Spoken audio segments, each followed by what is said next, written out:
గత కొన్ని రోజులుగా తీవ్ర ఆరోపణలు ఎదుర్కొంటున్న అనంతపురం టౌన్ ప్లానింగ్ విభాగంలో ఏసీబీ అధికారులు నిర్వహించిన ఆకస్మిక తనిఖీలు కలకలం రేపాయి.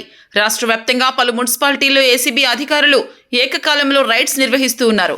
ఇందులో అనంతపురం మున్సిపాలిటీలో టౌన్ ప్లానింగ్ విభాగం కూడా ఉంది. ఇటీవల నగరంలో అధికార పార్టీ నాయకులు ఒత్తిళ్ల మేరకు అనుమతులు ఇస్తూ ఉన్నారని, నిబంధనలు అతిక్రమించి నిర్మాణాలు చేపడుతున్నా పట్టించుకోవడం లేదన్న విమర్శలు ఉన్నాయి. ఈ నేపథ్యంలో ఏసీబీ అధికారుల ఆకస్మిక తనిఖీలు ప్రాధాన్యతను సంతరించుకున్నాయి. ఇటీవల టౌన్ ప్లానింగ్ విభాగంలో నిర్మాణాలకు ఇచ్చిన అనుమతులు, అందుకు వసూలు చేసిన మొత్తం, అలాగే నిబంధనల ప్రకారం నిర్మాణాలు కూడా జరుగుతున్నాయా లేదా అన్నది రికార్డులు పరిశీలిస్తున్నారు.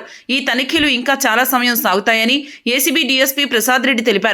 ప్రాథమికంగా కొన్ని అవకతవకలు బయటపడ్డాయని, ఇంకా పూర్తి స్థాయిలో పరిశీలన తర్వాత వివరాలు వెల్లడిస్తామన్నారు. ఏసీబీకి రాబడినటువంటి కంప్లైంట్స్ మేరకు ఈరోజు అనంతపురం మున్సిపల్ కార్పొరేషన్లో టౌన్ ప్లానింగ్ విభాగంపై ఆకస్మిక తనిఖీలు చేస్తున్నాము.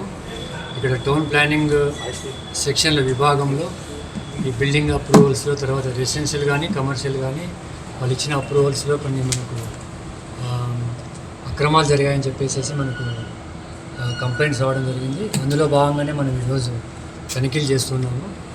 తనిఖీల్లో కొన్ని మనము బిల్డింగ్స్ పరిశీలిస్తున్నాము. కొన్ని అక్కడక్కడ డివియేషన్స్ కనపడుతున్నాయి. సెర్చెస్ ఇంకా కొనసాగుతూ ఉన్నాయి. ఇది కొంత లేట్ కావచ్చు. దీనికి సంబంధించిన పూర్తి డీటెయిల్స్ వచ్చిన తర్వాత మీకు అన్ని వివరంగా మళ్ళీ ఎక్స్ప్లెయిన్ చేయడం జరుగుతుంది. బిల్డింగ్ సంబంధించిన ప్లాన్స్, డివియేషన్స్ అంటే వాళ్ళు దాంట్లో ఏమేమైతే ప్లాన్ అప్రూవల్ ఉందో అప్రూవల్ ప్రకారం కట్టారా లేదా, డివియేషన్స్ ఏమన్నా వెరిఫై చేస్తున్నాము. అవన్నీ వెరిఫై చేసడానికి టైం పడుతుంది. అక్కడ ఉన్నటువంటి అధికారులను గుర్తుపెట్టుకొని వాళ్ళ సిస్టమ్స్లోంచి లాగిన్స్లోంచి అన్నీ ఓపెన్ చేసి వెరిఫై చేస్తాం. ఇప్పటి వరకు ఇంకా ఒక 4-5 బిల్డింగ్స్ వెరిఫై చేసాము. ఇంకా చేయవలసింది ఉంది, చాలా ఉన్నాయి, టైం పడుతుంది, చూస్తున్నాం ఇంకా. Thank you.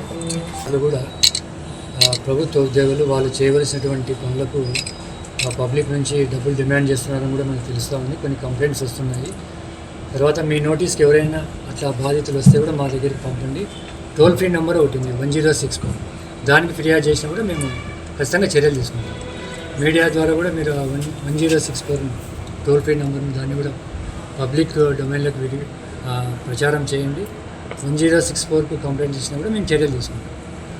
ACB DSP Anantapuram number కూడా 9404446181.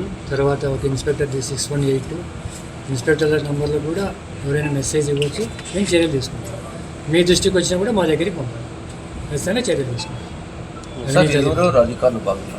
ఇక్కడ ఏసీబీ వైపు నుండి ఇన్స్పెక్టర్ జయమ్మ, హమీద్ ఖాన్ గారు, తర్వాత మోహన్ ప్రసాద్ గారు, రామకృష్ణ గారు, మా సిబ్బంది.